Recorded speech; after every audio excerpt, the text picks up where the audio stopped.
We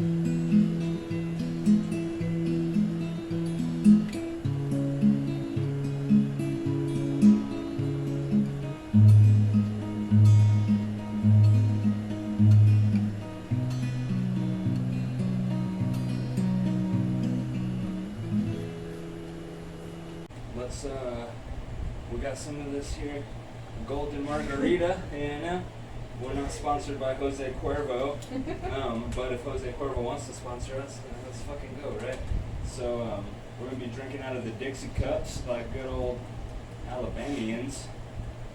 True Americans. True Americans. So check this out. All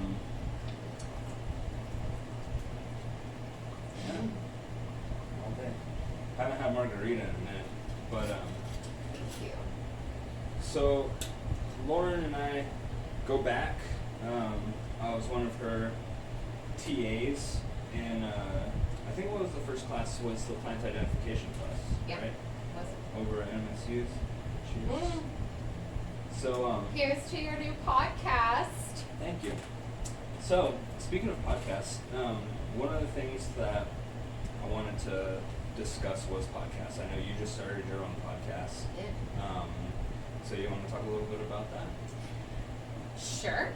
My podcast, I'm only one episode in at this point. It's fucking fantastic. It is called Hiking with Epi. Epi is my schnauzer mix who is training for the Appalachian Trail.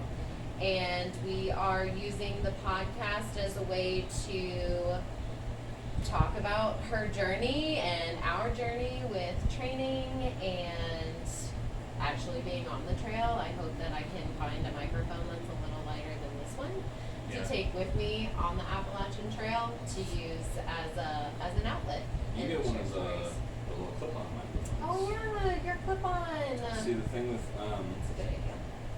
so I was gonna ask. So like one of the things that I've had trouble with the podcast, because this is my first indoor episode of the Mhm. podcast. I mean, if you exclude a couple little clips I've done in the greenhouse, or I think on yesterday's episode I talked about pests of the Southwest, and I did a little thing at the end of the episode where I got the London rocket seeds and I put them in a petri dish and I fucked with them, right? And I don't know if you saw that, but you probably seen me posting on Facebook or Instagram before anyways, but it's a cool little thing where I was talking about evolutionary adaptations and why seeds might be staticky and shit like that. So besides those two things, this is my first indoor podcast, so one of the things I don't have to deal with is the fucking wind. The wind has been a huge problem for me personally. I found that when I got the little clip-on microphone, it didn't, I mean, I obviously didn't block out the wind, but it made my voice higher than the wind. So I don't fuck with it. So I was gonna ask what are some of the things that you've had trouble with, with starting your own podcast? I know you had mentioned that you had done the episode multiple times before you actually were satisfied with the final product. So if you want to just touch on maybe some of the things that you've had trouble with, I figured me and you could kind of troubleshoot together since we're doing this kind of at the same time, you know what I mean? Yeah.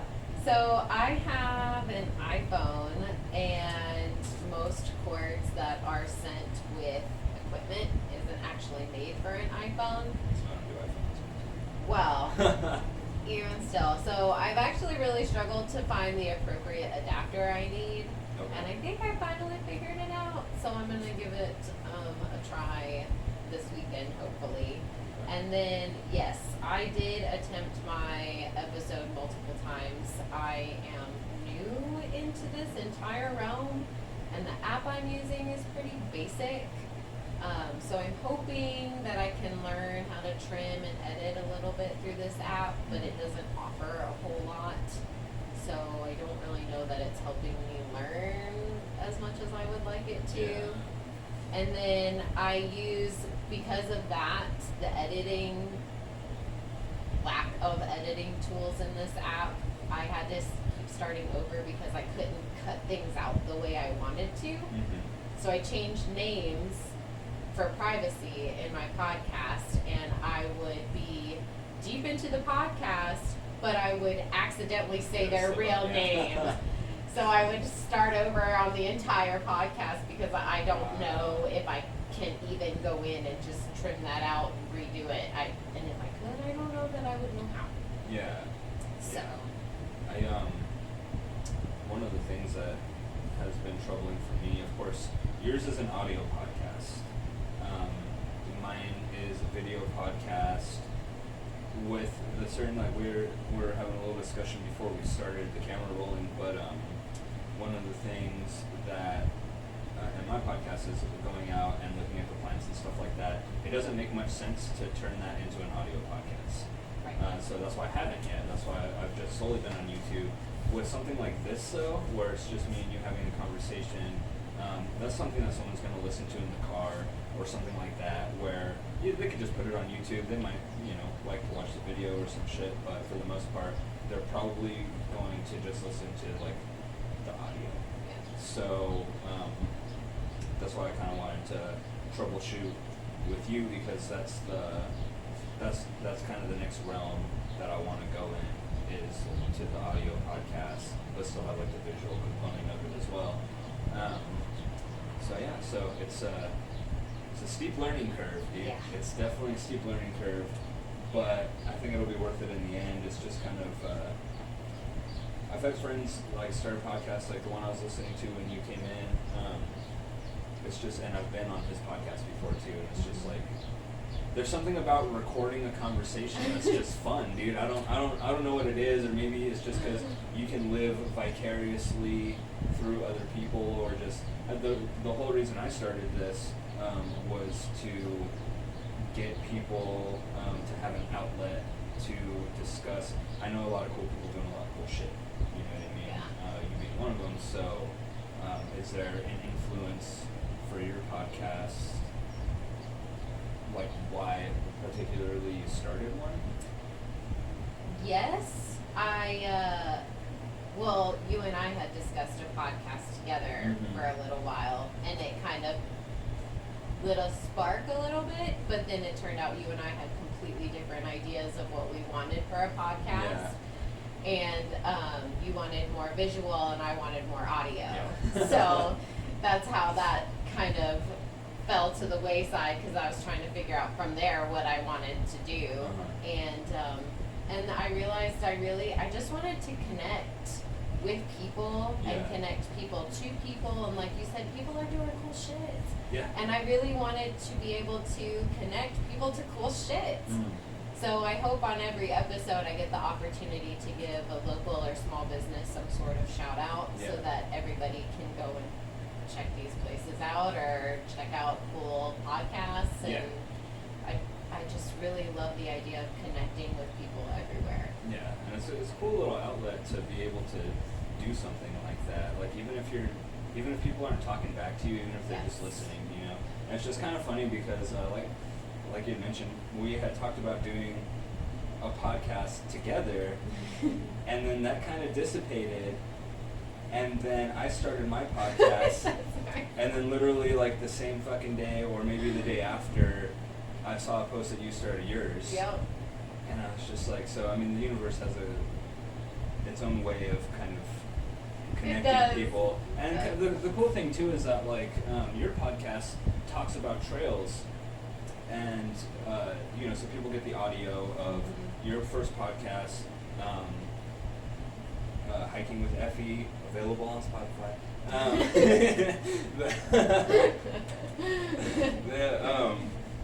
It's cool because your first podcast talked about Picacho Peak, and then that lit the spark under episode 5, I think, with mine, which was to go to Picacho Peak and do. So there's parallels. There's mergers that we can potentially do. I know we talked about like merging at least 1 or 2 episodes of Hiking with Effie with the Sleeping Bee podcast, where we could do it however you want. Really, we could go out into on the trails, and then just kind of whatever. We'll figure it out.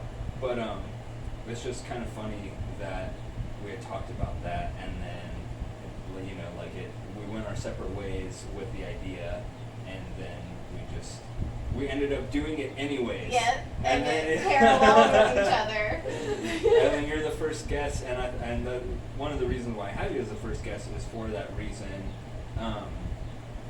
you know, and then also too because like you're the homie, obviously, you know, you've been the homie for a while, and it's funny because you're actually one of my only. I mean, I've made friends with like other people that have been my students. Yeah. But I think mine and your friendship is closer than any of the other students that former students that I've made friends with. And the story behind that is, for the viewers, is that I had gone to San Antonio for a soil science conference, and I got an email. I was teaching a plant identification class at the time. Lauren was my one of my students, and I got an email from her asking me about plants. And you know, I was like, yeah, I'm down in a conference right now, but then whenever I come back, you know, come through, and then I'll show you some plants, you know, that I'm working with. And then like a friendship just culminated from that, and then it just expanded beyond. So one of the things that I'm going to do is high elevation vegetation, and that's going to be over at the Pine Tree Trail, where me and Lauren have gone on a crazy camping trip. Yes. Crazy camping trip at the Pine Tree man. Trail. Yeah. That was so fun. That was so much fun. And Jason, way overpacked. Way overpacked. We went Jason overnight. overpacked, too. We went overnight, and he had packed for a week minimum. Yeah, we had gone to the top.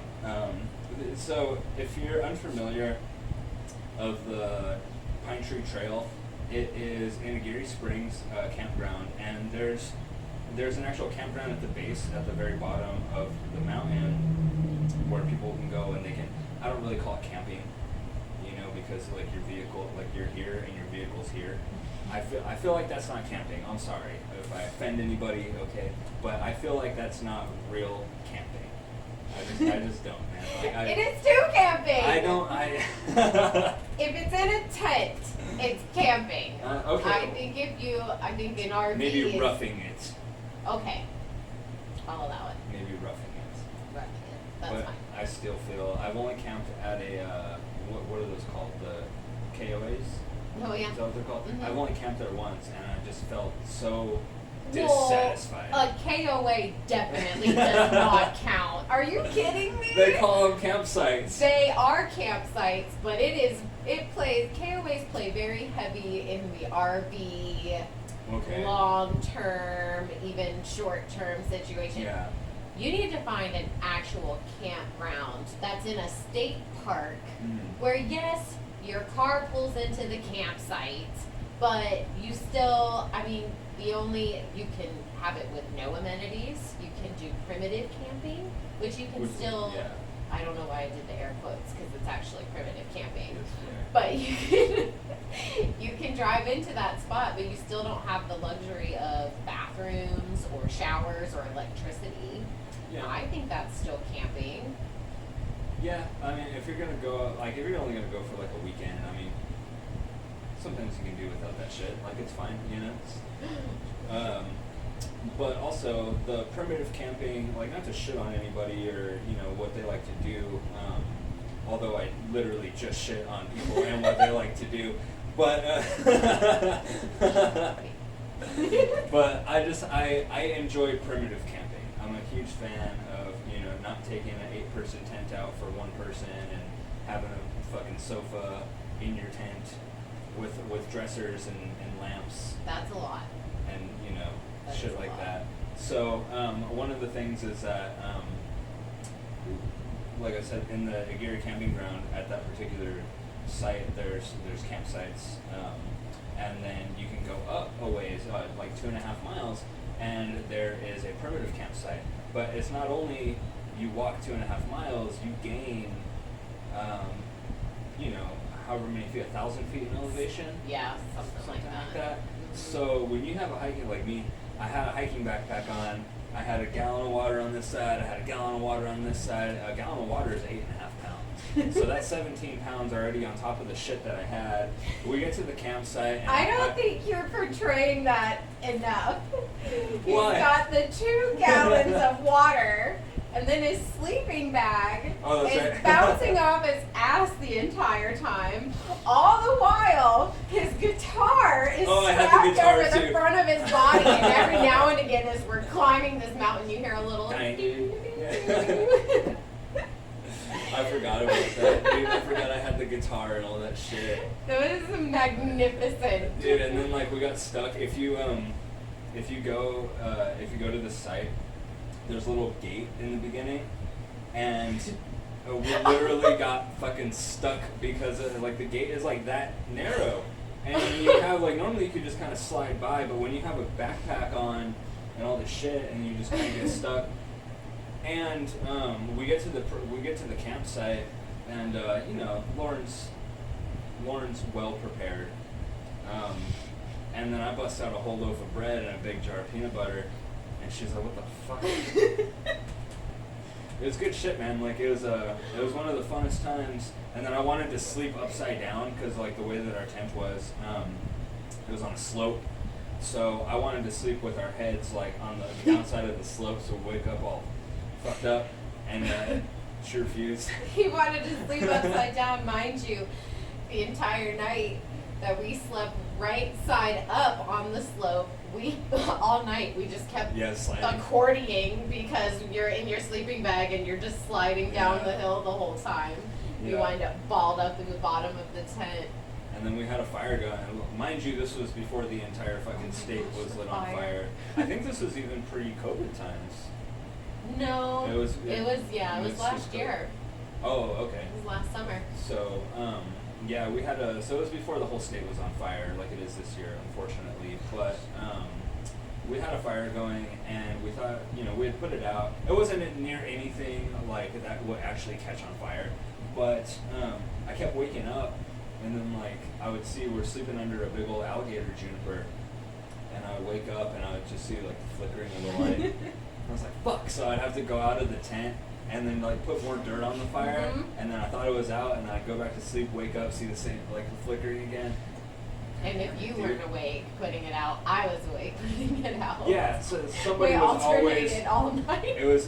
We worked shifts. We built the best fire ever for one night. I know, it was fantastic, Man, dude. that was a great overnight camp. That was really, we left just in time to make it to the campsite. We had to turn on, I have a little battery operated light bulb, and we hung it from a tree, and we had just lost the light by the time we reached the campsite. And it was such a great time. And then the thunderstorm or the rainstorm we watched go all the way across the desert. So dope. Oh my gosh. And there were people running on that trail at like 6 in the morning. It's like, it already took you like 30 minutes to even get to the fucking, so you started early as shit. You had to have. They had to have been up at 3 in the morning. Yeah. To get there. Yeah. No. So Lauren is like I said, she was a former student of mine studying horticultural sciences, and so shifting gears a little bit, you're a flower farmer. I am a flower. So shout out real quick, Calhoun Flower Farms. I haven't gone to the facility. I don't even know if you call it a facility to the farm. We've gone on a trip out there where we look, and it's out in La Mesa. Yep. So we've gone to the backside where we've looked at the farm, but I've never actually been to the farm. So I don't know if you want to talk a little bit about like what you do out there. I think it's cool that you're a flower farmer. I think it's cool that you can grow. I mean, I'm a plant scientist, so I mean, it doesn't come as a huge surprise to me, but when you see the flowers that they grow out at this farm, it does come as a surprise to me, because it's like, goddamn, dude, like, I know about the native vegetation, right? I'm no floriculturalist. I don't know too much about floriculture, so I don't know too much about cut flowers, things like that, the flower trade. That's not my area of expertise. So when I see you guys growing these plants that are just like Beautiful.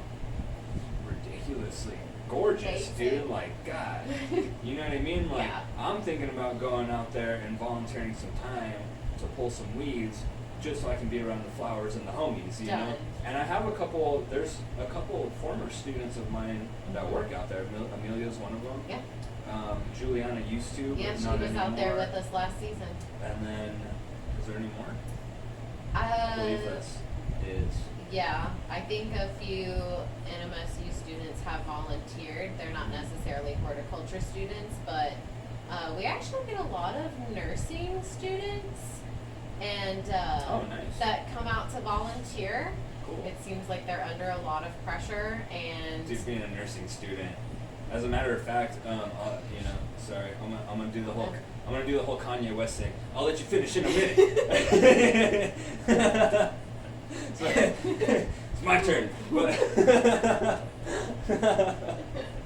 I'm happy for you. I'm gonna let you finish in a minute. But wait.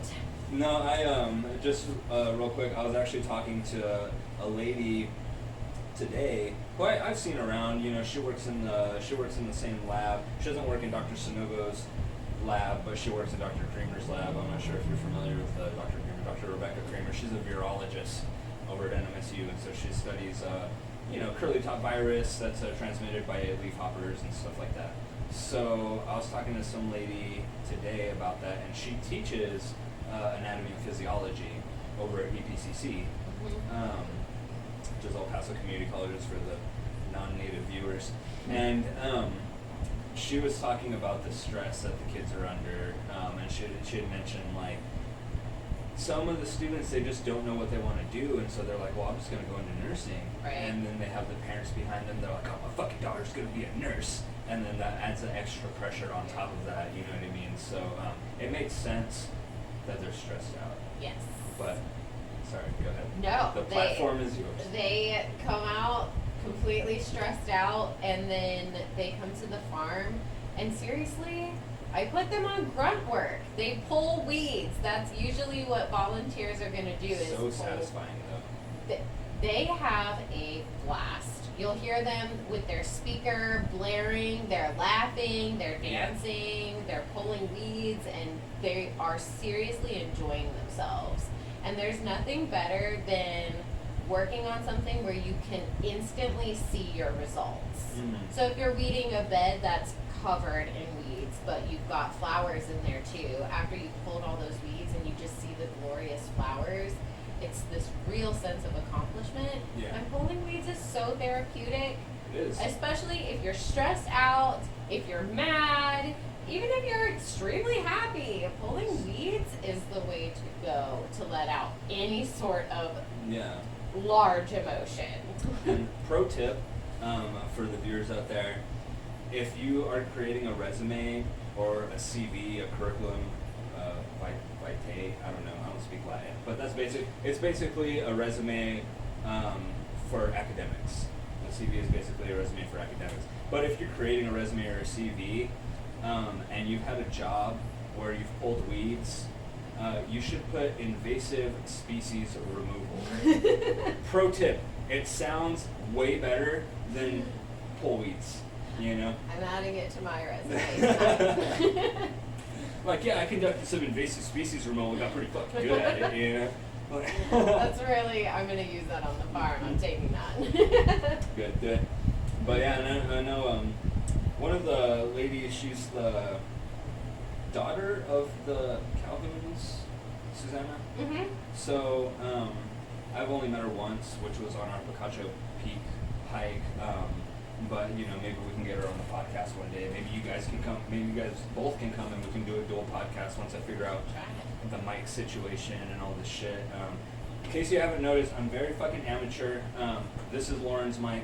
She brought it because she's the professional. I have the what do they call it? The dynamic mic that I use for singing and playing music with the good old PA system.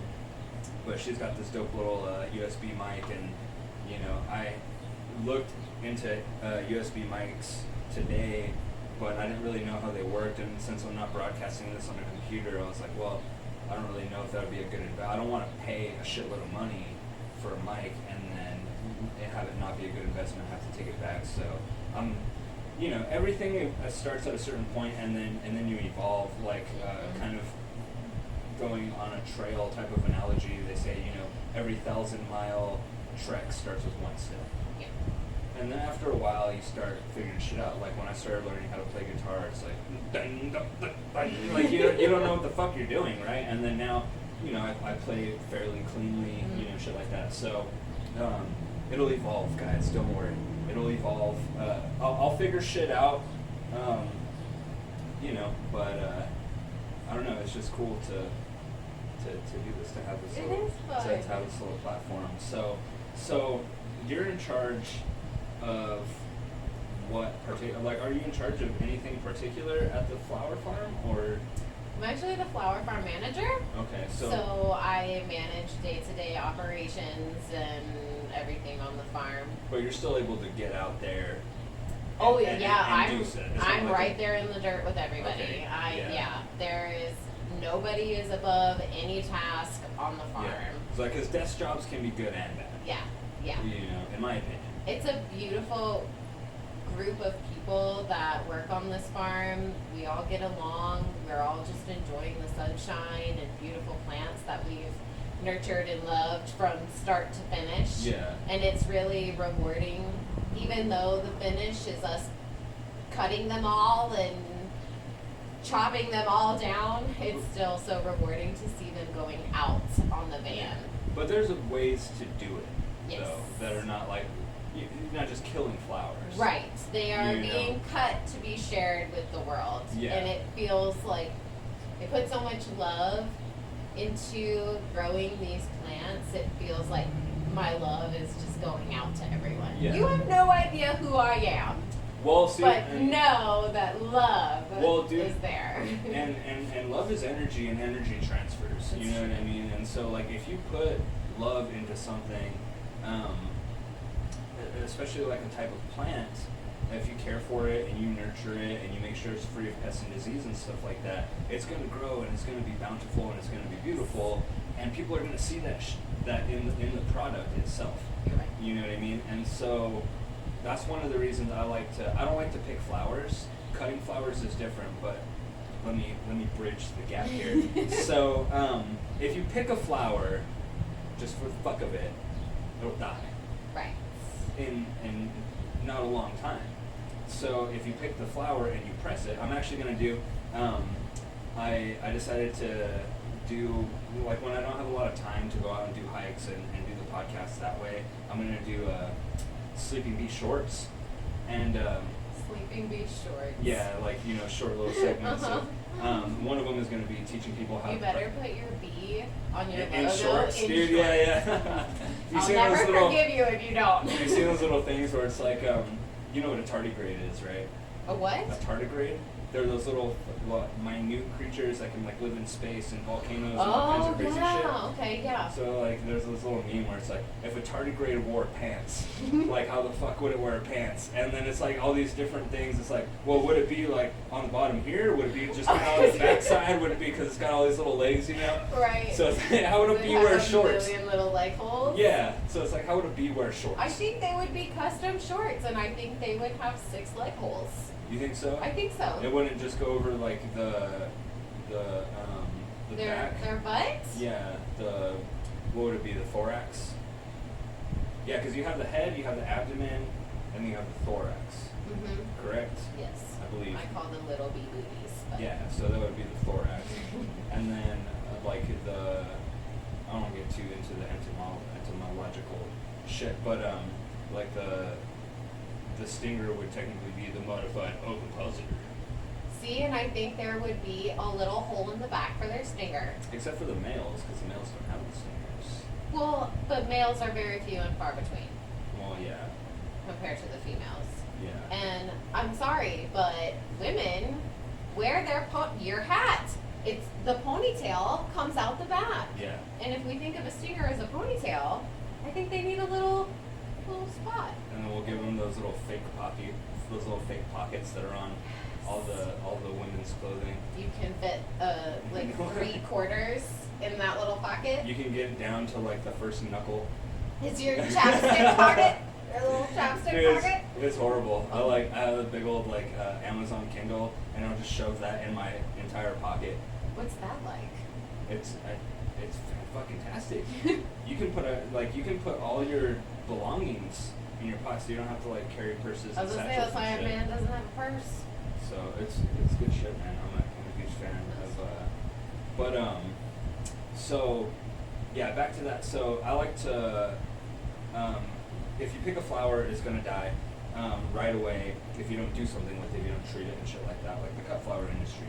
I like to press flowers, so that's going to be one of the episodes that I'm going to do a little, 3-4 minute episode where it's like, this is how you press flowers. There's ways to do it professionally, like in herbarium settings, or there's like ghetto ways to do it, which it works all the fucking same. You know what I mean? It's true. But the thing is after like when you close off that oxygen, then it stops the plant from breaking down, and then so what was once a flower that would have withered in a 12-hour period now has a life of 50 years.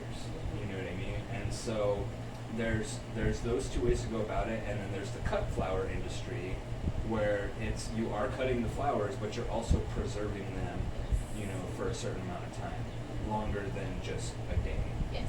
Or two. And we cut them at a specific stage to extend that base life. Mm-hmm. So it's every effort that goes into cutting a flower is with that in mind, that Mm-hmm. it needs to last as long as possible. Mm-hmm. And then after that, you can press them. Yeah, exactly. So, and then I've noted, like, you go to a restaurant, there'll be a nice little glass on the table that has, like, the cut flowers and stuff in there. So, with the flower farm, Calvin Flower Farms, is it one of those things where it's, like, kind of like, well, you did a little internship with Sunland Nursery. You actually did that internship when I was teaching plant propagation. Yes. And you were my student. Because me and Dr. Piccioni would go out there. That's right. Dude, honestly, he's another one I want to get on the podcast. Oh my God, please do Dude, it. I want to get Dr. Pick on the podcast. It would be Dr. Pick and Dr. Pick Jr. It would be like a 4-hour-long podcast. I would feel like you're love every really second of it. undershooting at 4 hours. I would love it, dude. I don't know if it would be Zoom. I think he'd be down though. Oh. I think he would be down. He does anything for his students. Yeah. Previous students, current, it does not matter. And then I was his student and his TA for multiple classes. So He would cancel appointments to be on your podcast. I still see him in the hallway, and he's just like talks to me, and like I tell him, I've told him about the Caesalpinia, I've told him about the osteospermum, the African daisy out there that's doing good. I've told him about like everything. I'm just like, dude, like he's an incredible fucking guy. One of the best professors that I've had. One of the best people that I've taught for, honestly, dude. And like when I was a TA in his class, he's very respectful to me. He gave me leeway to do things like kind of the way I wanted them to. The funny thing about him is he would come up with an idea, and then the day after I would mention that idea, but I wouldn't mention it like it was my idea. Right. And then he would give me credit for the idea, and I'd be like, no, that was your idea, not the big. It's like, oh. I don't remember like so coming up with much that. knowledge in one brain. It's wild, dude. Like Brain dumps, that kind of stuff. He has to. He knows. Like I know about the plant identification and stuff like that. I thought I knew a lot about plants before I took plant physiology, and then I was like, holy shit, dude! Like there's different types of photosynthesis. Like what the fuck? And Dr. Pick, he's just dude. He knows about his plant hormones. He knows about tissue culture. Like dude, he knows everything. He is a fucking smart man, and he's just he's just one of my favorite people like of all time, honestly. He still teaches out of books. Yeah. He's just not the brain. He's not a super tech savvy guy. Yeah. But he teaches directly out of books that are forever faithful books, and all of the knowledge that he's gained over the years, he's so happy to share it. Yeah. Everybody.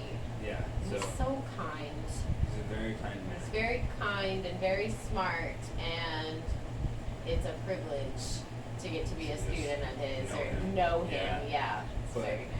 But yeah, he's one of the people I want to get on, dude. I want to get some, like I said, like this podcast, I want to get some like influential people on.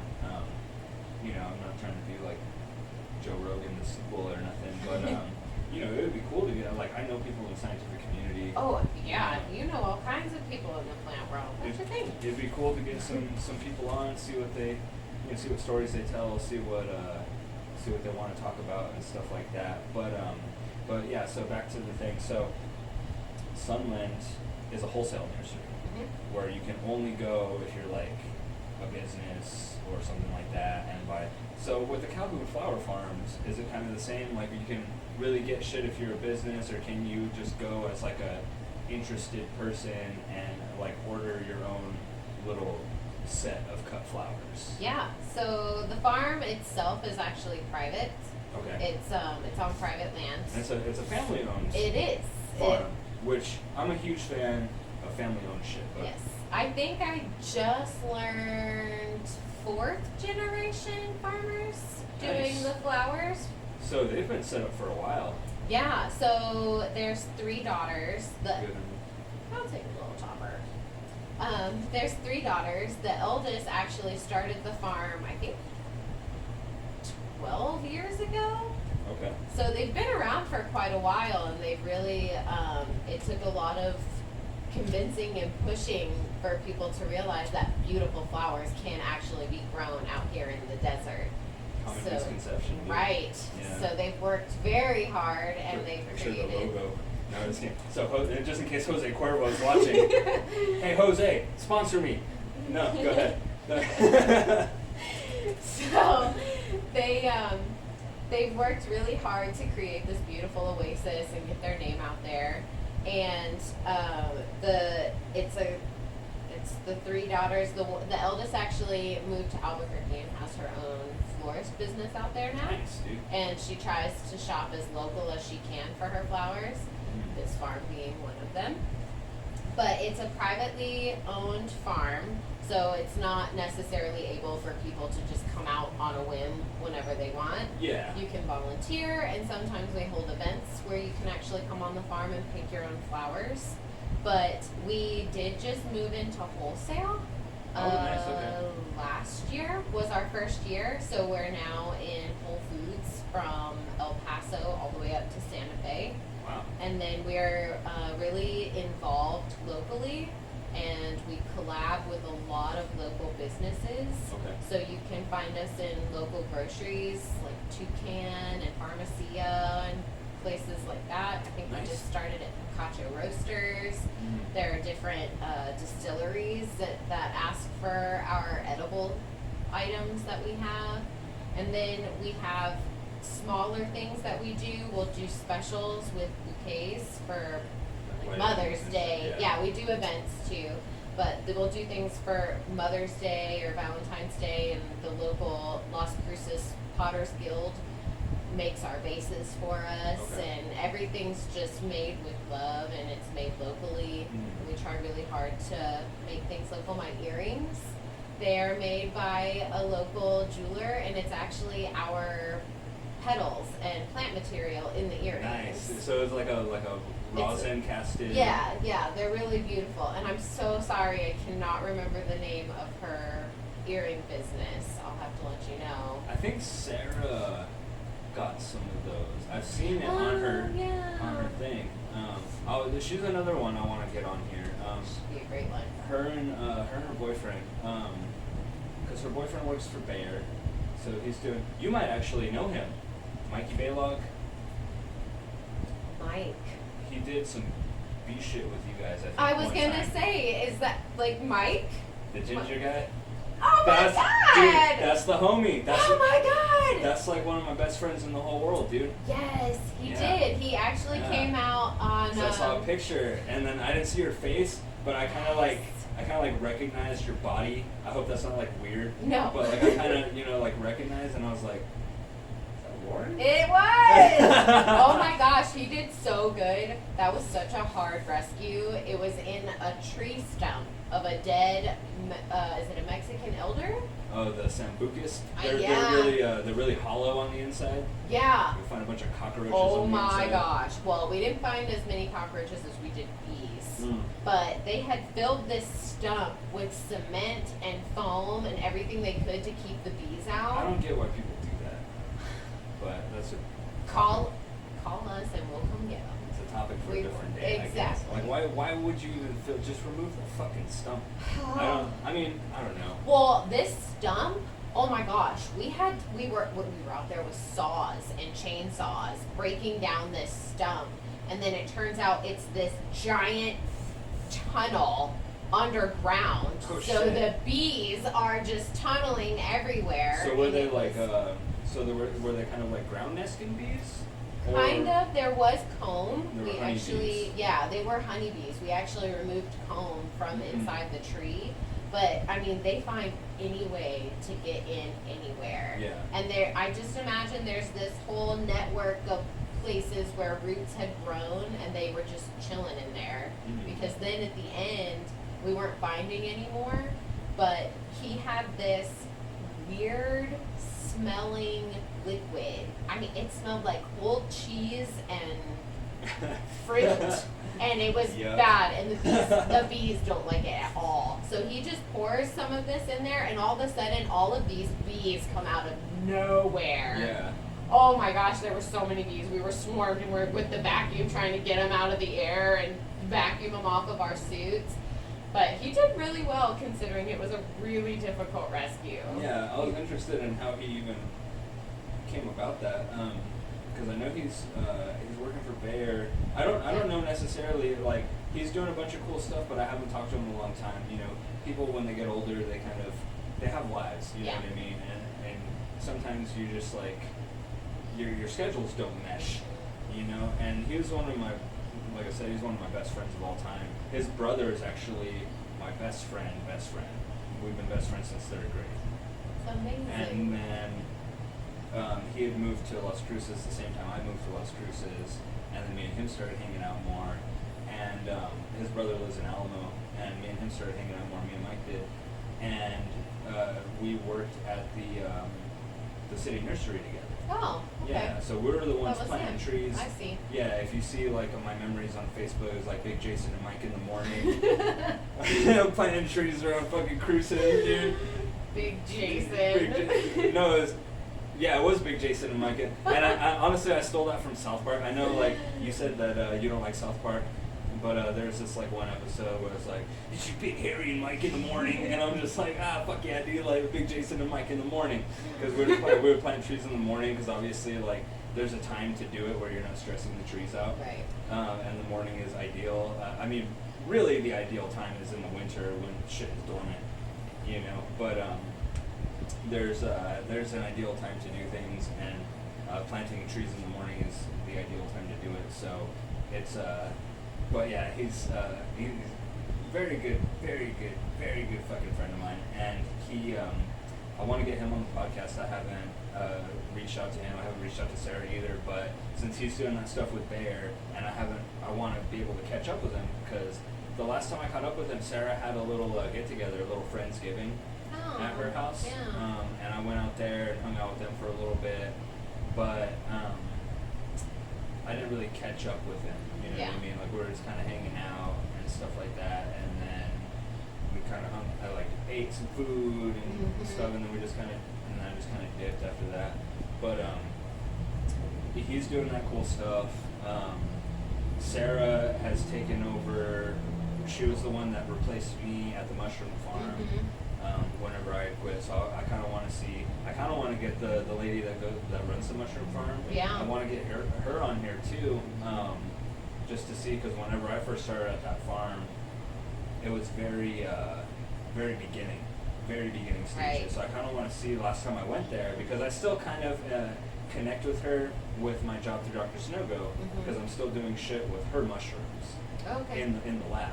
So sometimes I go out to her facility and I pick up some mushrooms that she's going to donate to our lab. Nice. And every time I do, she shows me the evolution of the farm. And I haven't been out there in a few months, so I want to get her on here. I want to get Sarah on here. Felipe too, because he's out there harvesting mushrooms. So you just get all of them out here and just start talking about a reunion. Shit, dude. Class reunion. Or like, I mean, not necessarily all of them together, because like I said, I have to figure out the mic situation and all that shit.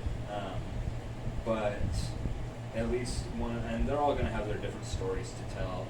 And you know, obviously, I want to start off simple, where it's just kind of like one guest or two, if we can share a microphone, or you know, two guests if we can share a microphone, kind of like we're doing here or whatever. But and yeah, I hope the microphone's picking it up. Could you imagine doing this entire episode and it's just like, fuck, like you couldn't hear nothing. I'm a really loud person. Something's picking me up. Yeah. So, but it's all good. Like but yeah, I want to get them on the cast. I want to see the evolution of that full circle mushroom farm and stuff like that. But I was gonna ask before I get into the next thing. So we're talking about the Calvin flower farms and you know making special arrangements and stuff like that. So if there's like if someone wants a bouquet for one reason or another, is there like a website that they get it from? Yeah. Because we can link that in the description. You know what I mean? Nice. Yeah. Because I mean, me and you kind of have a similar idea of giving small businesses shout outs and stuff like that. Not for any personal gain. No. Yeah. Just because it's a great place and you should check it out. Yeah. Seriously. Yeah. Exactly. Yeah. Absolutely. You can order something a la carte on the website. We also have an apothecary line, so that we have different soaps and bath bombs and sage smudges, and you can Apothecary. go. Yeah. I've asked you this before because there's Everest. Yeah. And I didn't know how to say apothecary, That's right. and I still didn't know up until 5 seconds ago. Oh well. Until yeah. So what's the site? Is it just CalvinFlowerFarms.com? Okay, well we'll link in the description.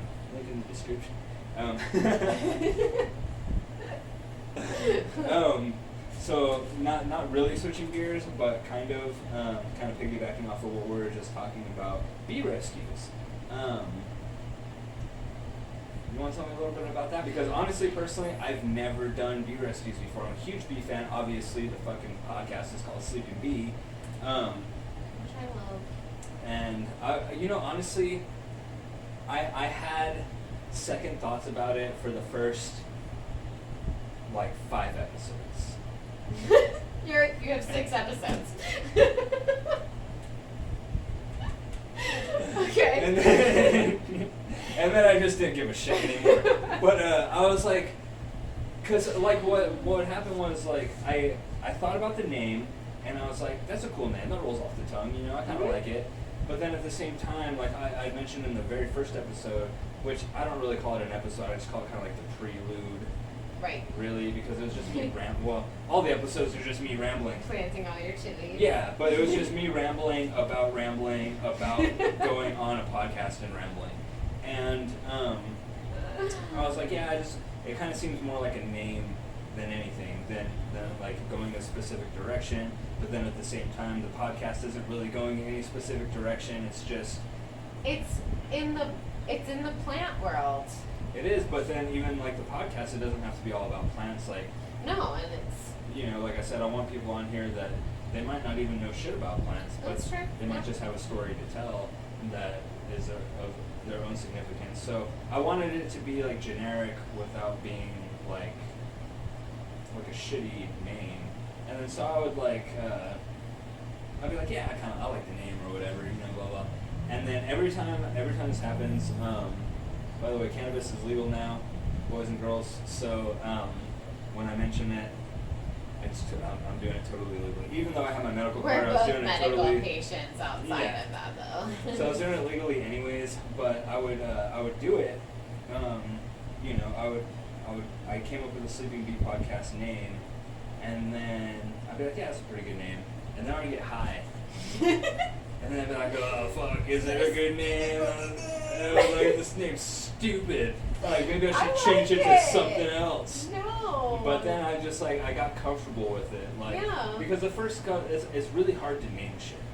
Really hard. And then, like, this poster right here, you can't see it on the thing, But it's a genomics project that I did back in my undergrad days.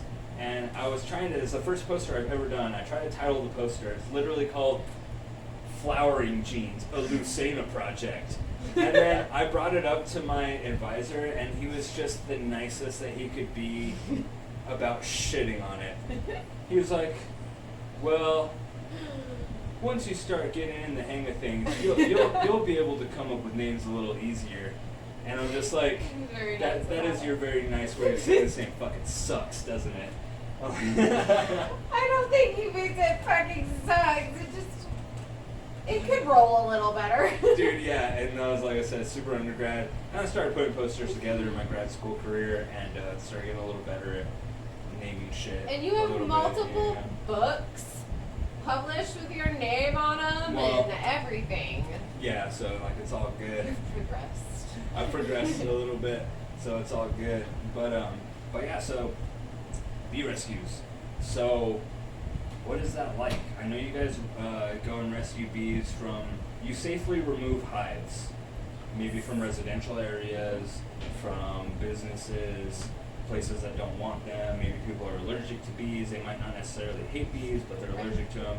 Bees are very misunderstood. Yes. They're very misunderstood. People don't like them because they're scared of them, but they don't realize that if you just don't mess with them, they're not going to mess with you.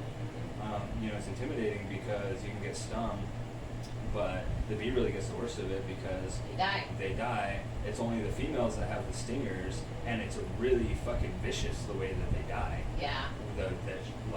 The stinger is the modified ovipositor, which is just an egg-laying apparatus, and they'll sting you, and then when they fly off, it gets stuck. And if you've ever been stung by a bee, the stinger gets stuck, and you can just see it pumping the venom into your shit. But it literally rips the inside of the bee out. Yeah. It is horrible, dude. Yeah. It is horrible. So I've only ever been stung by a bee once in my entire life. Man, I was in Phoenix at my sister's house, and I literally sat on a lawn chair, and I didn't realize there was a bee like on the arm, and I put my hands on the arm rest, and all of a sudden it's just like a sting. I was like, what the fuck is that? And then the bee died. I feel so bad. I felt horrible, dude. Yeah. Oh. I feel horrible even just scaring the bees off. Another pro tip, if you're looking for bees, shadows can scare them. So make sure to not have a shadow over them because they'll fly away. I learned that when I was doing some insect trapping and some what do they call it? Probably makes it more difficult for them to see. Yeah. And then there's insect counting, but I mean it's just there's a more scientific way to go about it. But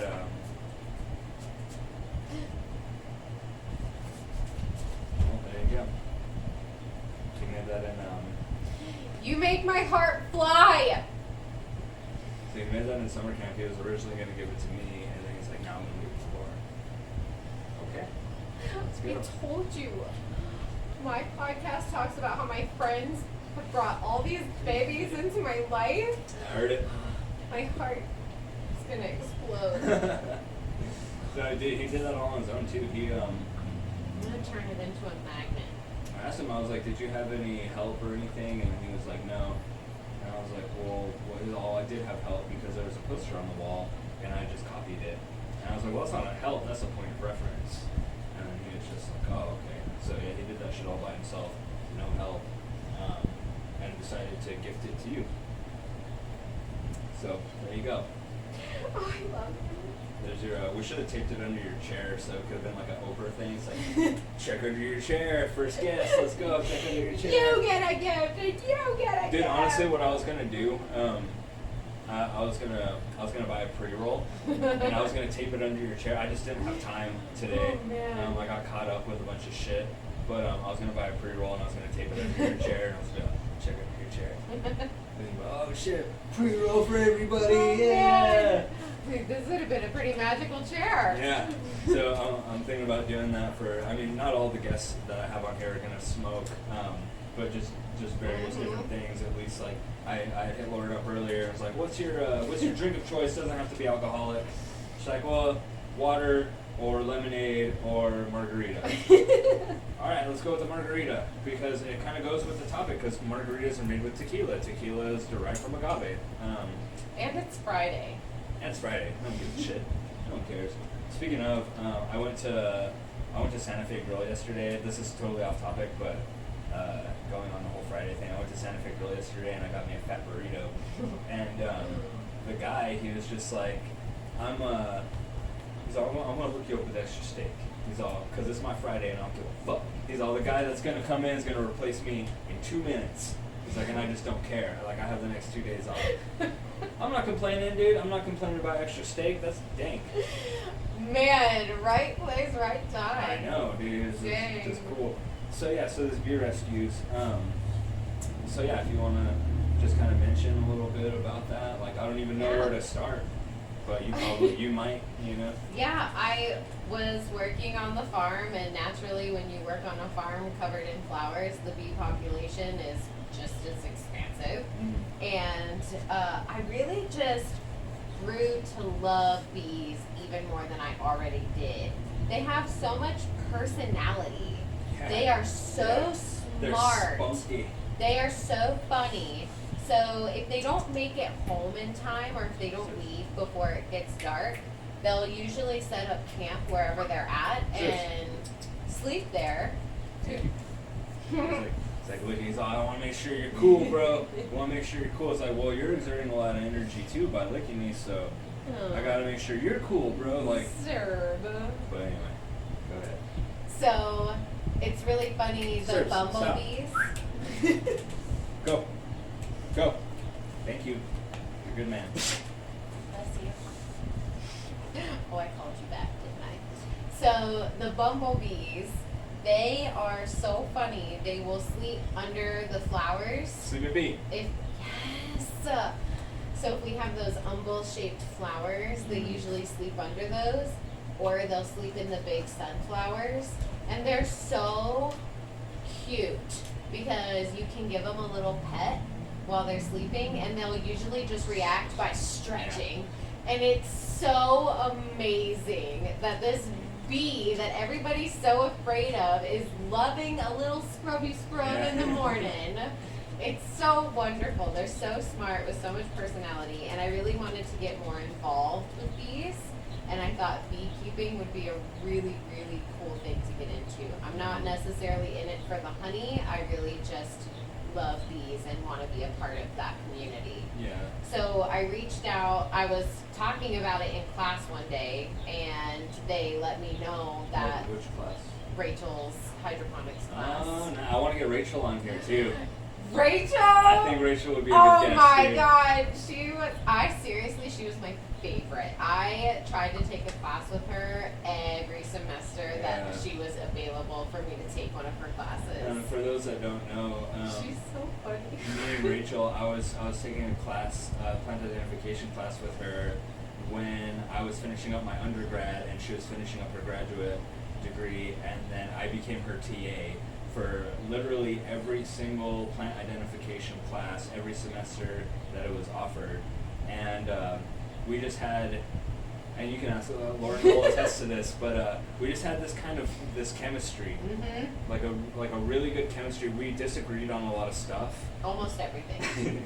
But that's what made it fantastic. Like, she'd be in the middle of a lecture and be like, yeah, Jason likes these trees. I think they're shit.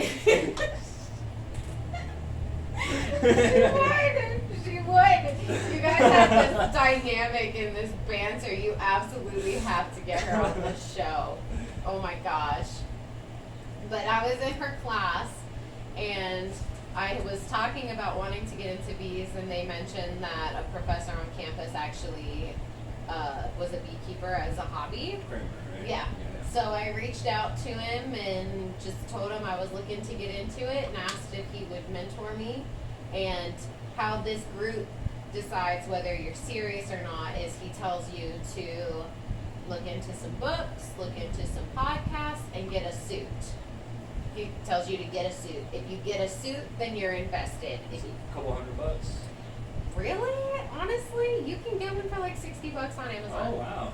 Me personally, I went with just a jacket. Yeah. I didn't go with the full bodysuit. I just wear. Like the hood and all Yep, that I shit. just wear jeans and then it's a jacket with a hood and I bought gloves.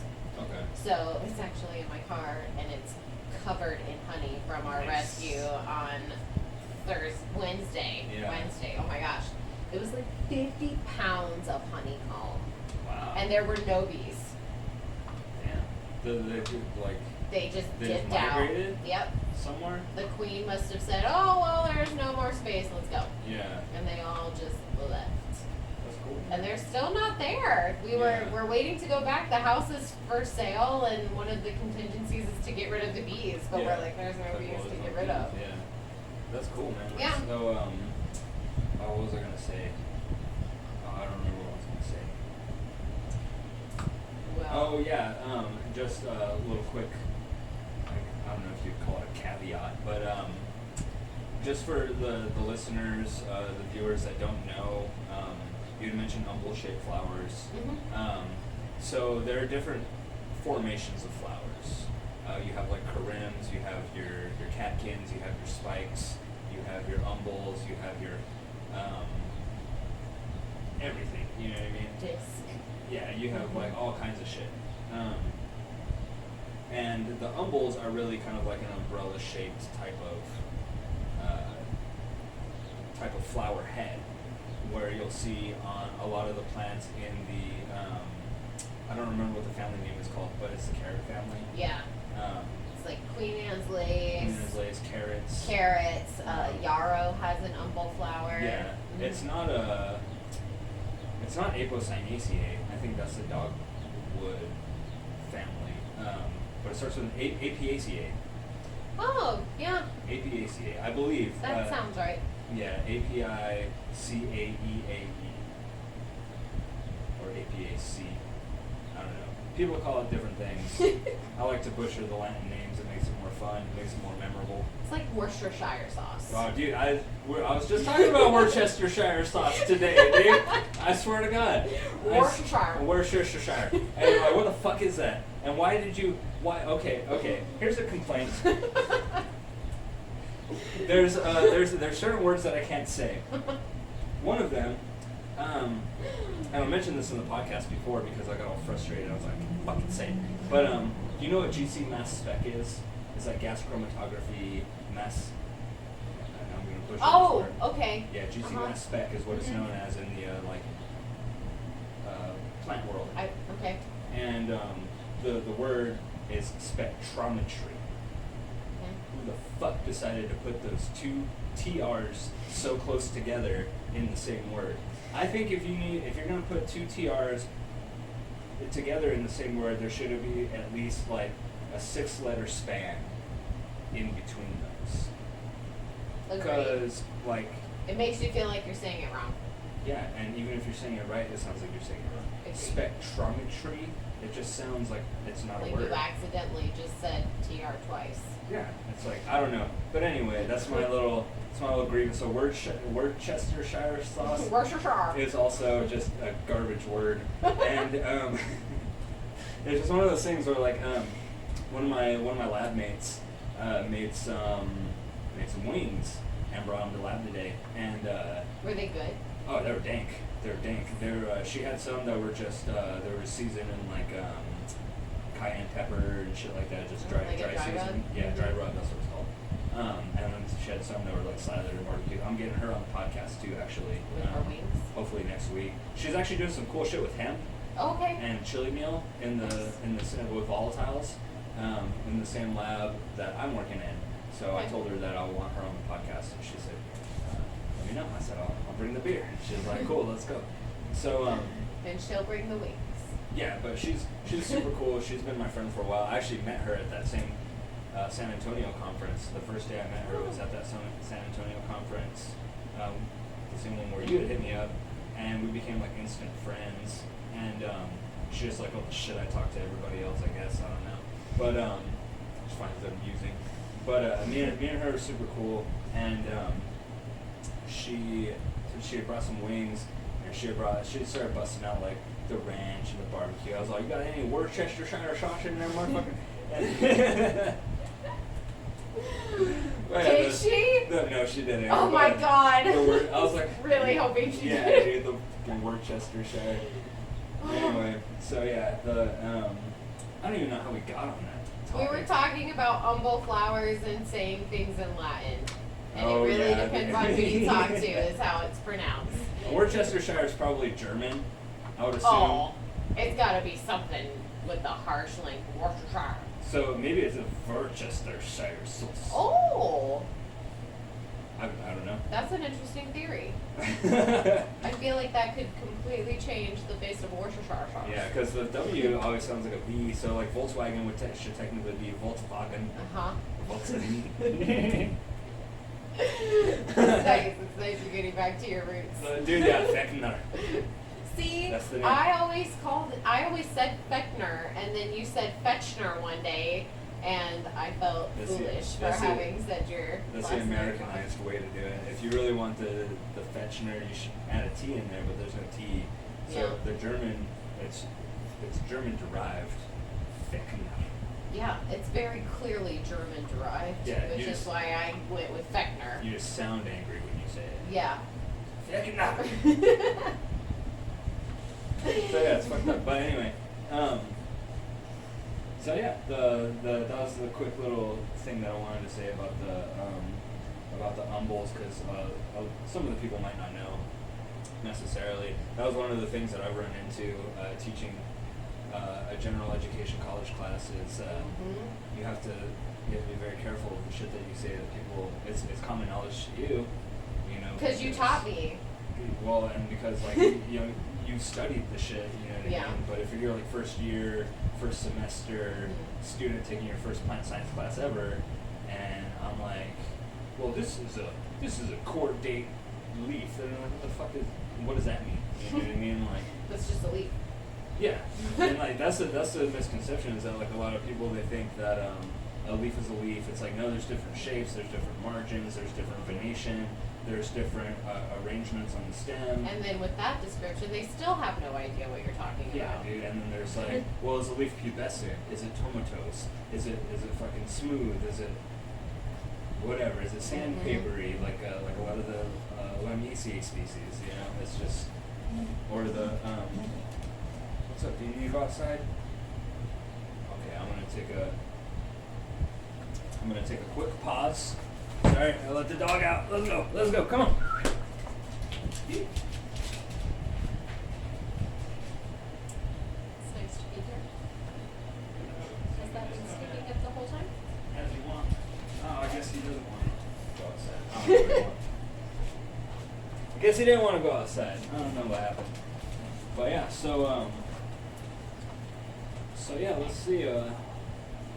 We covered the bee rescues. We covered Calhoun Flower Farms. Well, that's how I know Mike. Oh, the bee rescues. From the bee rescues, yeah, because Bayer is interested in our rescue efforts. Oh. So they're doing what they can to sponsor us. And I know he grows a lot of onions, so it kind of makes sense. How he knows Kramer. Kramer was And his Kramer teacher. is the onion, for those that don't know. Dr. Kramer at NMSU is the onion breeder. He is the onion specialist. He even lets us use his onion flowers on the flower farm. For what? Arrangements. Oh, nice. Because they're awesome, spherical flowers, but it's a lot of flowers Yeah. in this cluster. What's that called? I think that's technically a what is it? I had it in my mind. Because it's like it's not an umbel, it's not a corim, it's not a aggregate of follicles. Fuck, I don't remember, honestly. It's a big old like ball. It's an actual sphere. Yeah, if you watched my Memorial Day special, Red, White, and Blue podcast, I showed you the onion flowers that I have growing out in the yard here, and I can't remember, and this is gonna bug me, but I know exactly what you mean. So when it comes to cutting those and preserving them, they have a very hollow inside. Yeah. So So is there a special way to do it, or do you kind of just treat them like the other flowers? That you pick? Honestly, they were just treated like the other flowers. They get water and a little bit of plant food, so that way that they hang out, and then they get put in a cooler. And they were some of the longest lasting flowers that I've seen, because you harvest them at a point where not all of the flowers have bloomed. So again, we're extending that base life, and then putting them in the cooler, it doesn't pause the process, but it dramatically slows it down. Yeah. So we actually were able to hang on to those for quite a few weeks. So Still use them. one of the things that I found, and it makes sense from what you're saying, is that the onions that I'm growing out here, they have been flowering for like 2 months, dude. And then I've been waiting because I'm like, you've seen the plants, dude. Yep. They're tall. So, I mean, there has to be like really good genetics in there. So I want to harvest the seeds. I want to plant them, but it's taking forever for them to go to seed.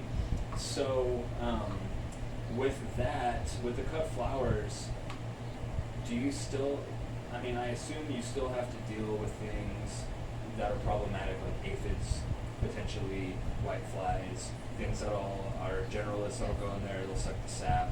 And how do you guys deal with it? We try our best to deal with it in a natural way, usually using neem oil and Dawn. Okay. Like an insecticidal soap? Mm-hmm. Yeah. That's what I do for my plants too. Yep. That's really, that's our combo right there. That's what we try our best. It seems to help, especially if you catch it in time. But yeah, the aphids are a real issue, especially on certain varieties. Mm-hmm. It's really funny to see what they like to go to. But we have a really nice ladybug population that they get like a Vegas style buffet every now and again. Do you release the ladybugs, or they're just there? They're just there. Okay. And they take off. And probably some praying mantids and some green lace Oh wings. yeah, there's all kinds of baby praying mantis around right now. They're so tiny. Yeah, they're awesome, dude. But I caught really one the cool. other day Yeah. on, what was it? It was on one of the episodes. And I caught a twice-stabbed lady beetle on the, have you ever seen those? They're the ones that are fully black, that have the 2 red dots. Oh yeah, that's on both of their elytra. So for those that don't know, the beetles are in the order Coleoptera, meaning sheath wing. So the shit that you see on beetles, that's why if you ever call a lady beetle a ladybug, it's not technically true because they're not true bugs, but they're actually true beetles. But the hard covering over their actual wings is called their elytra, and then they open up and then their wings. So if you ever seen like a ladybug fly, then you'll see that, you know what I mean, where their like elytra just open up and their wings just kind of come out. So yeah, the twice-stabbed lady beetle, it'll be fully black, and it'll just have 2 red dots on the elytra. And yeah, I saw 3 actually. On my Pests of the Southwest yesterday episode, I was looking at one of those trumpet creepers. Yeah. And I saw 3 of those twice-stabbed lady beetles on there, and I was like, shit. That's cool. Speaking of beneficials, There's all different kinds of colors of lady beetles. I really like the khaki colored ones. Some of them are bad too, like the Japanese. I think it's the Asian lady beetle. I think that one's really bad. Right. Yep. But yeah, I don't think they're too common around here. No, they thought for a long time that that's what was eating the sunflowers on the farm. The sunflowers, the centers of them were getting eaten as they started to open. The centers were getting eaten, and then they would open up the rest of the way. And then we have this flower that we can't use because the center of it's been eaten. And then it turns out there is a specific moth that does really, really love sunflowers. I think it's a sunflower moth, and then it comes at night, which is why we never figured out that it was a moth, because we're there in the mornings. Most moths do come at night, and the moths are very underrepresented in the Lepidopteran order. Of 90% of the Lepidopteran order is moths, and then the other 10% are butterflies. Lepidoptera just means scale wings, so they have like the scaly type wings. The moths are really cool sometimes because they co-evolve with a lot of species. There's particularly like a yucca moth that if that moth goes extinct, there's usually one species of moth dedicated to one species of yucca. If that species of yucca goes extinct, that species of moth goes extinct, or vice versa, which is really cool. The datura that you see around here, like the moonflower, that's specifically pollinated by a hummingbird moth. So at nighttime, if you go out in the early morning, like 5 o'clock in the morning, those datura, the datura radii, they call them moonflowers because they open up in the evening or the early morning. So if you're lucky enough, you can go out there like super early morning, maybe like 5 o'clock in the morning, you can catch one of those hawk wasps, or not hawk wasps, hawk moths pollinating the flower. Oh. So it's actually like moths are really cool. They're really when they're not eating our flowers. Yeah, you have the shitty ones, dude, honestly, and that's why like it's kind of a double-edged sword when you're dealing with caterpillars, because it's like, is this going to turn into a good butterfly, a bad butterfly, a good moth? Because you have like the white cabbage moths or white cabbage butterflies that will fuck up your leafy greens. Yeah. And when you're dealing with caterpillars, it's weird because they're going to feed on the leaves, and so they're going to destroy your plants. But then they have the potential to grow into primary pollinators. So it's like, well, do I rip these off? Do I throw them in the soapy water? Right. Depends. I had a passion vine out here, Passiflora cerula, Caerula, and I had one out here that was covered in passion vine butterfly or passion vine caterpillar, and I left them alone for a little bit because that's their primary food source, and I was like, cool, they'll turn into the butterflies, and the butterflies will pollinate the passion flowers, and then maybe I'll get some fruit. It turns out there was too much of a population of the caterpillars that it is detrimental to the plant. They just destroyed the whole fucking thing. So it's like, well, shit, man. Like that's why it's good to now know, you have nothing like, to pollinate. yeah, and that's why it's good to know, like, identification. Because I a lot of times whenever, well, maybe not a lot of times, but sometimes when I taught the plant identification classes, like, you could see in some of the students where they're just like, why do I need to know this shit? Right. It's like, well, first of all, you signed up for the class. Right. So you're going to get what you signed up for. And then second off, it is very important to know how to identify shit because you want to know what's poisonous, you want to know what's not poisonous, you want to know what's edible, you want to be able to key these things out. And if you don't know, like, how to identify a specific plant, you can look into identifying factors of that particular family, or that, and then you can narrow it down to the particular genus. So I had one student who was like, I just don't, it was when we had I don't know if you were in this class or the other one, but I've TA'd the class multiple times, but where we had the 2 different vans. Mm-hmm. I think you were in that class. Yeah. So one of the students was just like bitching because he was just like, I just don't understand the importance of this shit. And then I had to like tell him all that. I was just like, dude, this is what's important about it. Right. So I don't know. Yeah, I mean, you're always gonna get people like that. You're always gonna get the negative people. You just gotta kind of ignore them. But at the same time, when you're like a teacher, you gotta be professional at the same time. You know, so it's like when you're a TA, you can get away with being a little bit more unprofessional, which is okay. But I mean, you still gotta be professional to a point. You know. So I feel like it's important to know your plants, know your pollinators, know your pests, so you know what to get rid of. And then if you look, I mean, you probably are aware of what lady beetle larva looks like. Mm-hmm. Looks nothing like the adult, but they're more ferocious eaters. They're more ferocious predators than the adults are. Yeah. So as soon as you see them, they're intimidating. And if you don't know what they look like, you're gonna be like, oh fuck, and then you just take them off your plant, and that's a huge mistake, you know, because they're gonna be even more. Normally, the adults, and I talked about this in the podcast yesterday, but you'll release them at night because it gets too windy here in the Southwest, where they'll just fly off. But you'll release them in the evening where it's cool, and they can go and they can mate, and then they can lay their eggs, and then they fly off. And then the eggs hatch, the larva appears. I don't know if they go through their pupa stage. I don't know the life cycle of I don't know if they do like a complete metamorphosis or what.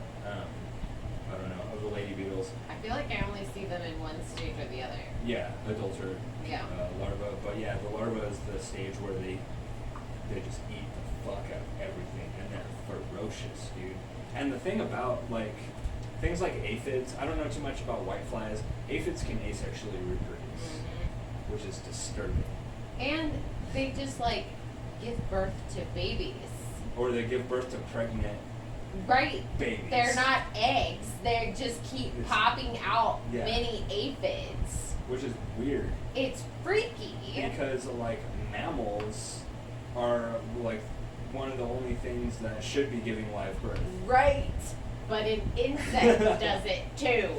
And it's just like that. Well, it might not just be that one. I'm sure there are other ones that can multiply. Absolutely. But I was very naive at first, and I didn't realize until I took an entomology course that insects could also, like certain insects could also asexually reproduce. I thought it was just like fungus and plants, things like that. But yeah, it turns out that aphids can too, and it's just A nightmare. it's kind of gross, dude. It's just a nightmare. So yeah, you deal with like aphids and shit like that even after the flowers are cut. So that's got to be kind of a pain. Yeah, it can be. We have something on some of our flowers right now. It's this crystallized white. Was that what you sent me? Yeah, it was, and I thought it was a salt issue. The water's I mean, you can smell the water right now. We haven't had any rain, so the aquifers are low. Yeah. And I thought it was a salt issue because at first I was seeing the tips of the leaves looked burnt, and then you would see this white coating on them, and it looked like salt, dried salt. Yeah. So I really thought that was it, and then the more we looked at it, the more we realized it's not salt, but it's got these big clumps. I say big, but on a plant they're big, but actually kind of small. So it's got these white clumps on it, and we're debating over and over if it's salt or what it could be. So I figured the best way to find out was to lick it, which I did, and it was straight sugar.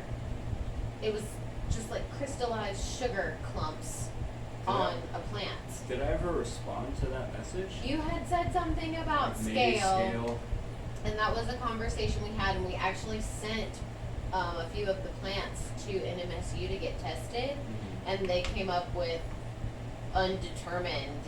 It might be, it's abiotic. It might be something with our soil, which it's a new section that we're growing in, and we're kind of thinking our soil needs a little bit of work over there. But I don't know what it is. That's weird. So you sent it into the plant diagnostic.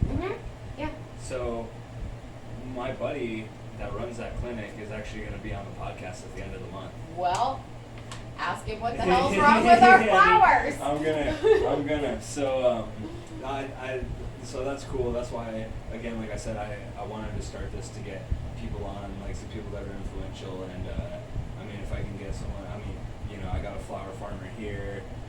I got some Cannabis Cup first place growers that are going to be coming on, hopefully sometime in June or July. Suzanne was a terpene farmer. Susanna, if she wants to. I don't know how to reach, so I'm probably going to have to go through you. But like I said, I've only met her once, and I don't really know, like, it's weird trying to reach out to people that you've only met a certain amount of time, especially when there's a difference of sexes. You know what I mean? Right. Because, I mean, girls... She's very entrepreneurial, and she's very publicly known, so I don't think she would find it on at all. Well, but you can still look at me. I know that, but, like, I know girls deal with a lot of shit from guys all the time, and you know, it's just one of those things you got to kind of tread softly sometimes, where you don't want to just come off like just weird, you know. Right. So like, hey, you want to come over and be on my podcast? Like, it's weird, you know. I get that. I get it. So you gotta tread softly. If it's someone that like I know, or like someone that like I can do it with, where it's like, I don't know. I guess it's not that weird because, like I told you, I reached out to those Cannabis Cup people that I've never met, only on the internet, you know. And I reached out to them and was like, hey, you want to come on the podcast? And they were cool with it.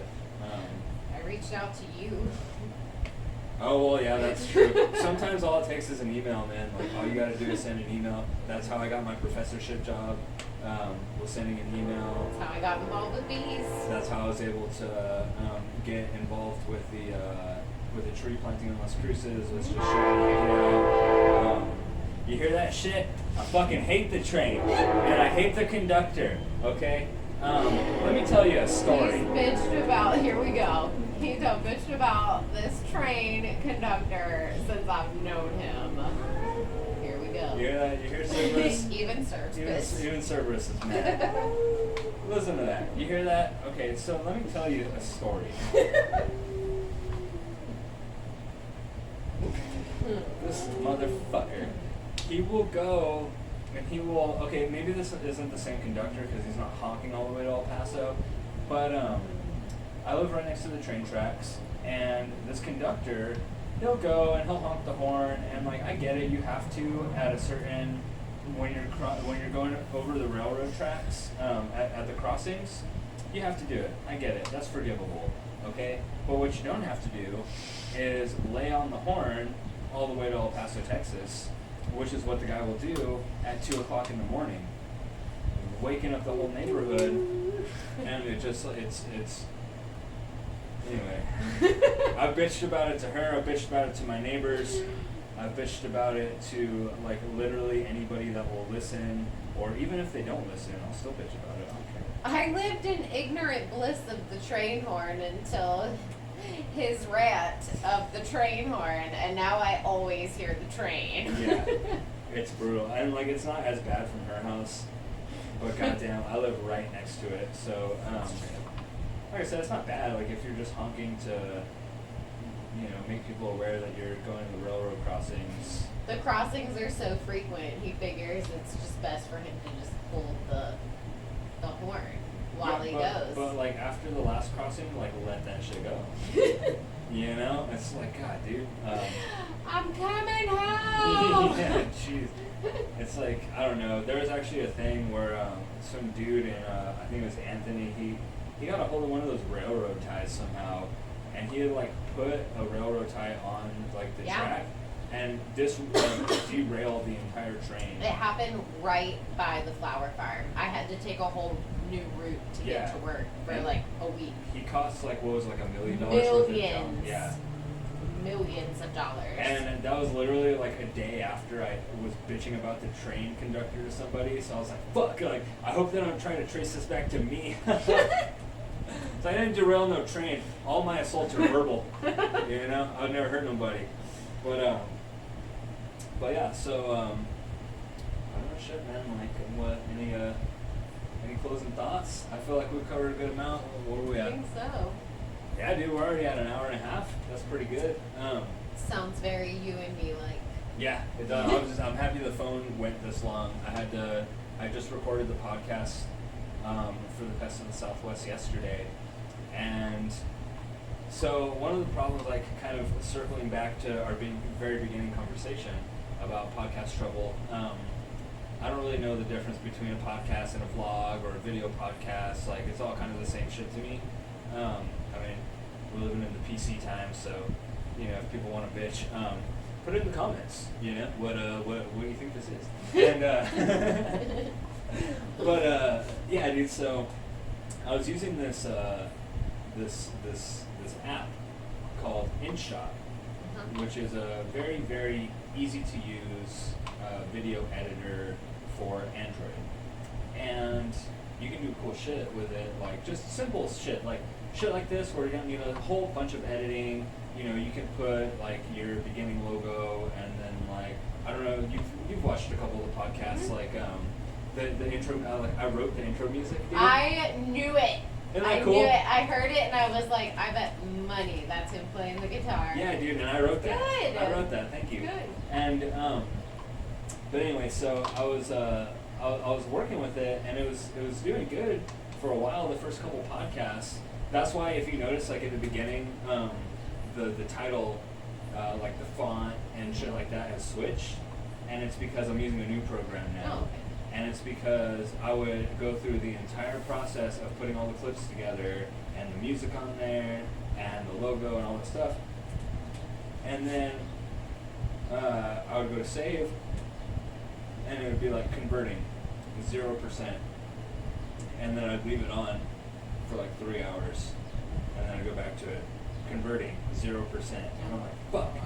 So I was able to troubleshoot that a couple times, but then like this very like last time, or maybe the last 2 times, it just didn't work. It stayed on that, stagnant on that converting 0%. So I was like, damn, I looked for another video editor, but it didn't let me like do a certain thing that I wanted to do. I was like, the easiest thing to do now is just hook the shit up to the computer, and then just use the, if you have like Windows 11 or whatever, or Windows 10, you have like just an app called Photos on your computer, and then you can just do super simple edits on there. Oh, and then nice. you can put your own custom music on there, so I was able to do that. I was able to put the logo on there with the title. Of course, the title just changed now, or the font of the title's changed, and so that was one of the things that I had trouble with the video portion of the podcast, was just like I said, things will evolve and I'll eventually get decent at it, but right now I'm like super beginner amateur stage. So I'm just like, I'm trying to pick up little tips here and there that'll, help make it a little bit better and whatnot. So, but that was one of the troubles. So now, I record this and then I put it on the computer and then I do all my editing there. Funny story. So, sorry about that.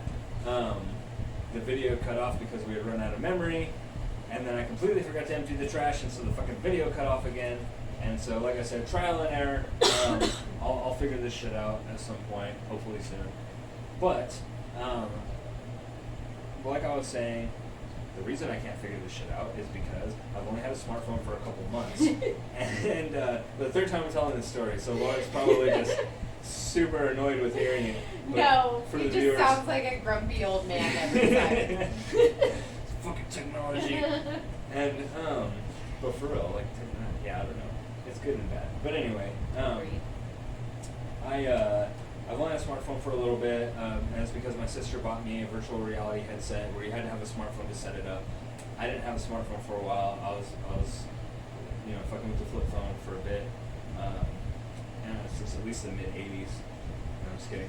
I wasn't born until the '90s. But anyway, I was fucking with that, and you need a smartphone to set the headset up. So I got the smartphone because if you didn't get the smartphone, you had to do some janky shit to get the headset to work, and it wasn't going to work through a computer. It wouldn't have worked through. I have a Kindle, but it wasn't going to work through that because Kindle is like Amazon based, but not an actual Android operating system, or Android based, but not an actual Android operating system. So it doesn't have Google Play, where you have to download the app to get the fucking headset going and all this shit, whatever. So I didn't want to do that. I don't want to run the risk of fucking up my computer, fucking up the headset, whatever. So I got the smartphone, but before I did that, I did actually try to do it on the computer, and then it didn't work. So I was like, okay, I deleted the program, and now guess whose audio doesn't work on the fucking computer? Mine. I told you, man, so you got to do janky shit to get it, and I tried one, and it fucked something up.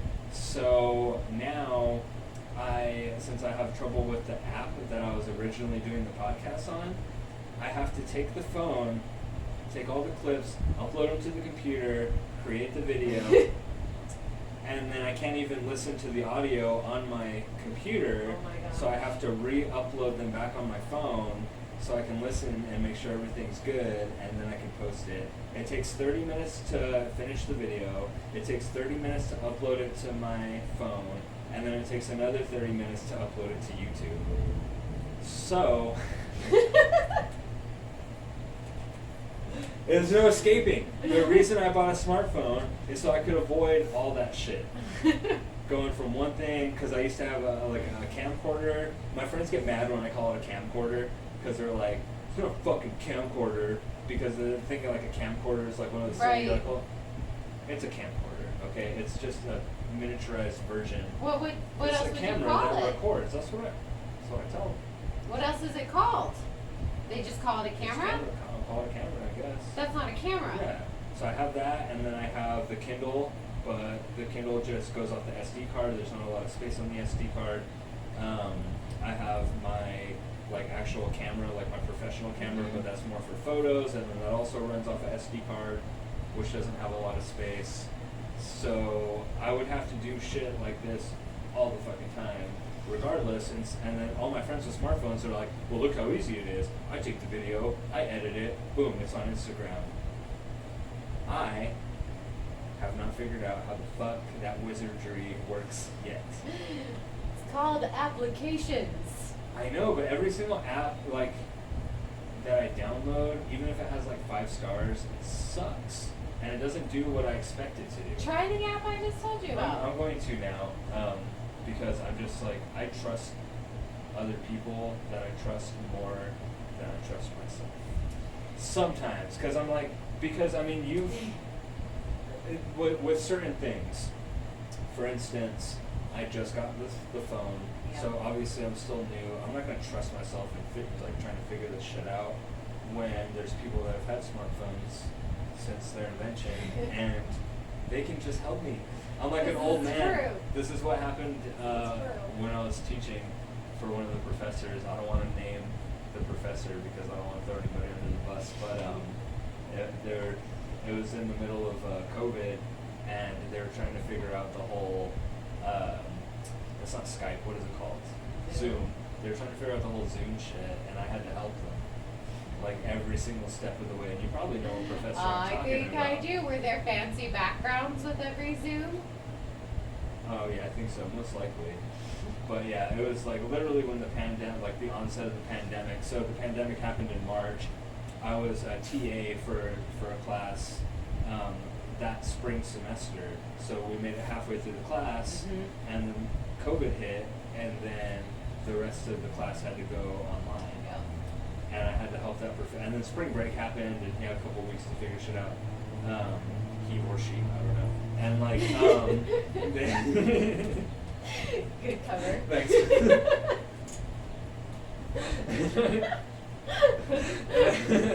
And I had to help him, dude. Honestly. But yeah, but that's the end of my shit. But anyway, I do appreciate you for coming on. Like I said, you've been a homie for a long time, and you always have cool shit that you're doing, and that you got going on in your life, and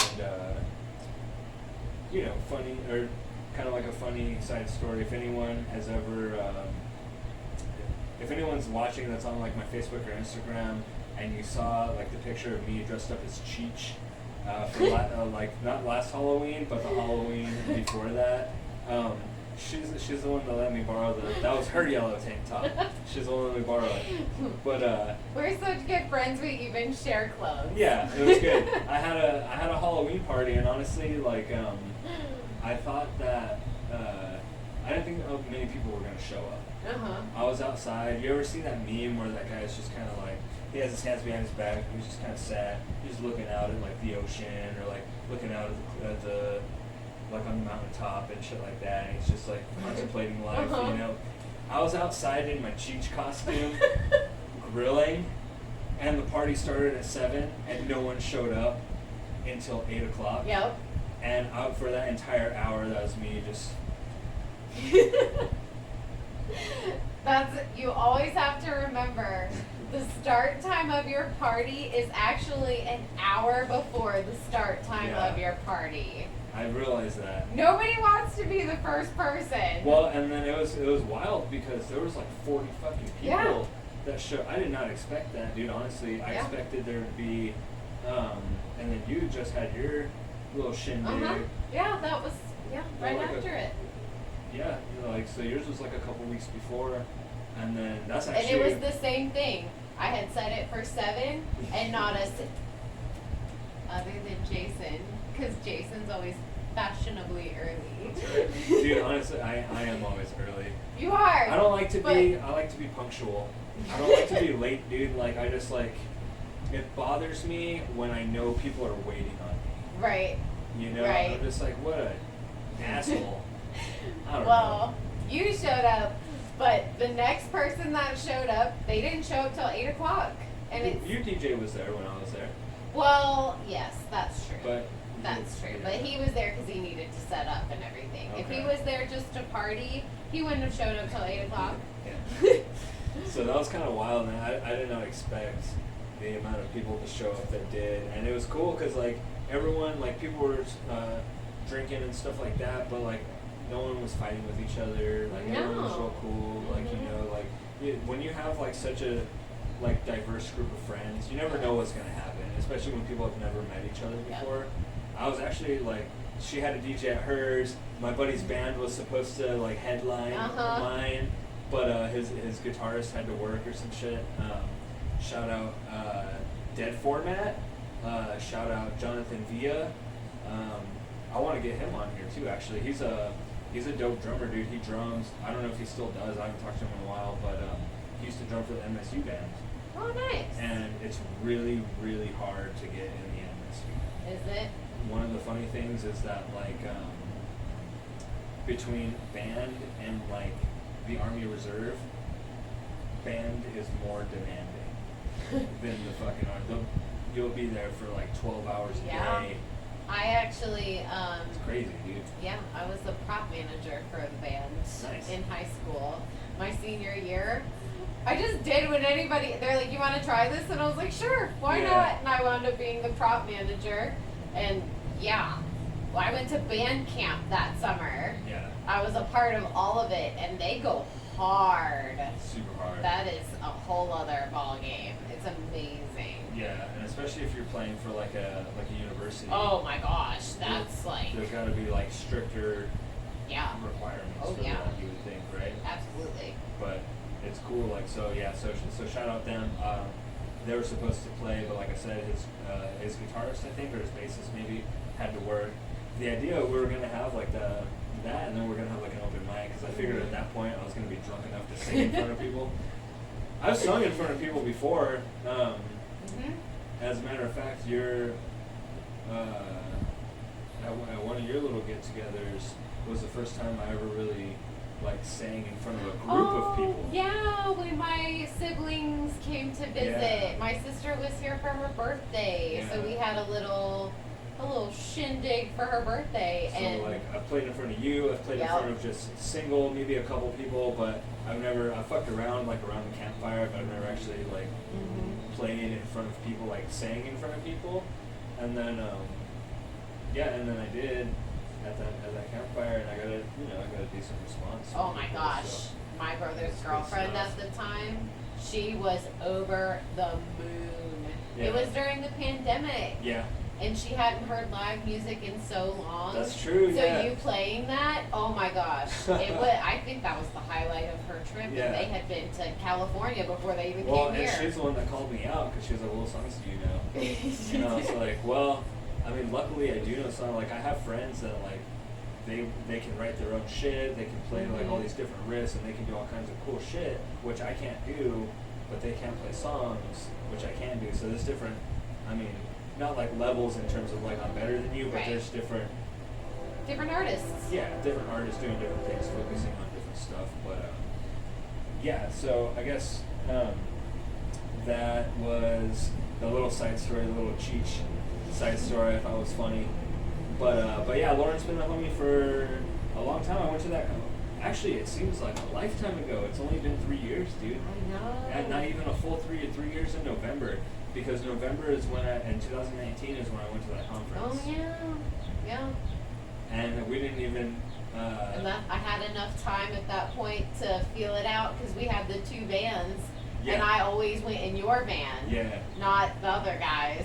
And so I would like listen to you talk to people, and I started to really. I'm like, okay, I can reach out to him. Yeah. I can ask him what I need to ask. Good. So for anybody watching and listening, let this be a moral lesson to you. Like, never be afraid to reach out to people. Honestly, you never know. You know, it can culminate a whole friendship just from one email. You know, it can culminate different things. It can bring different things to life and different things from happening, to happening, and it can open up a world of fucking possibilities. Like I said, like some of the stuff that I'd done where I was just like, man, I don't know if I should send this around. Like, oh fuck it. The worst thing that can happen is like someone tells you no, and if someone tells you no, it's like, okay. You put yourself out there, shit, right? Dude? Like, you know, like you whatever. Tried. As long as they're not like a dick about it. Yeah. You know, it's just like, oh hell no. But anyway, that so truly is the worst. Yeah. So it's like, yeah. So put yourself out there. Remember to just kind of like, you know, live your life. Make yourself known, and never be afraid to just take that extra step. You know, that might turn into something of value. You know what I mean? So honestly, I think that's really my closing remarks. I don't know. You got anything? I think that was beautiful Well, said. thank you. I was like, I don't know if you hear like, I mean, I don't know if you watched any of the podcasts like all the way through, and I know this is like the third time I've given closing remarks, but it's okay.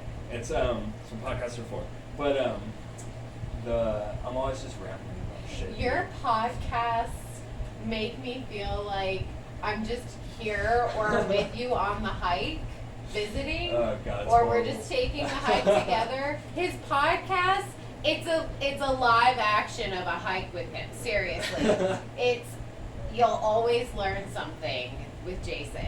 Whether it's on this podcast or if you actually go on a hike with him, I promise you'll never be bored.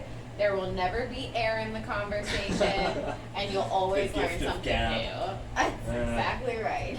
Dude, I was like, yeah, because one of the episodes that I was like, yeah, so that's pretty much it for this episode. So, you know, like and subscribe, and you know, let's help me grow the channel, and you know, shit like that, and also, you know, if you're gonna support me, fucking support me now. If you're gonna support me later, you know, I have some people that are like, well, fuck, I'm only gonna support you when you're going viral, and well, who's gonna invite you then, motherfucker? When I go viral, if I go viral, you know, like, Right. blah, How do you blah. go viral without people supporting you? So it's just funny because like I'll go off on these little tangents where I'm just shitting on everybody. But anyway, that's it for today's episode. So like and subscribe, and I appreciate everyone for being here. Hopefully there was some bridging between whenever I post this. Hopefully there's some bridging between maybe some of Lauren's homies and this podcast, you know, so that's the way that we're going to get this out there, is by, you know, having different people on that have different connections. It's just a form of networking, basically, you know, so, again, thanks for being on. Thanks for having me. It was fun first guest, dude. I'm This was excited. fun. I'm The excited to sleeping have bees. more. And me and Lauren, the conversation never ends. And like I said, we're gonna merge at some point, so there's gonna be more of us to come for sure. And you know, shit, we'll even do this again at some point. You know, whatever's clever. So thanks for being here. Thanks very much. All right, Sleepy Bee guys, like and subscribe. I'm gonna put this one.